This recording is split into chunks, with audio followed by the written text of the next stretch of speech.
I made a video last week in which I talked about how much I paid myself over the course of 14 years while I was running my bootstrap startup.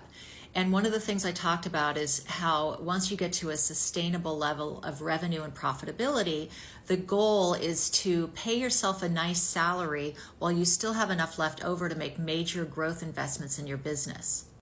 And one follower asked me what were the major growth investments that we made at that point. And so I did some thinking about it, and I came up with three major investments that we did over the last 5 years of running our company before we sold it in 2022, and I'm going to tell you what they are.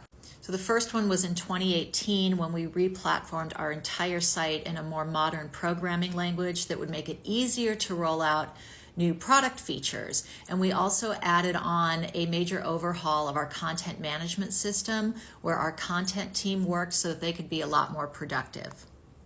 So overall, that project cost us about $60K over the course of a couple months. In 2019, we decided to sponsor two major industry trade shows, and they were held in the same month. So between the sponsorship fees and also all the travel, that was about $40K, which was a lot for us. Then later on in 2019, we built out a brand new SaaS product. And when you build something like that, it's never done. You keep having to roll out enhancements and updates. And it was game changing for us because I think that made us an attractive acquisition candidate. And had we not developed that product, we might not have been acquired. And so that was probably the single biggest investment we ever made because of that ongoing expense.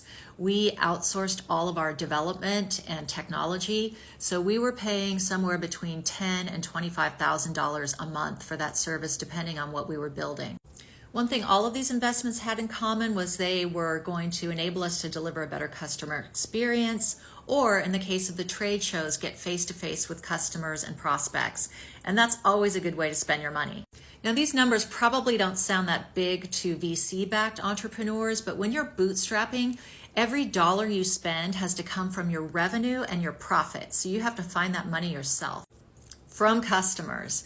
And let me tell you, it feels awesome when you are able to make investments like that while still paying yourself a nice salary, while still hiring people and giving your team regular raises and bonuses. And it's a great morale builder for your team because everyone on that team knows that you all did it together.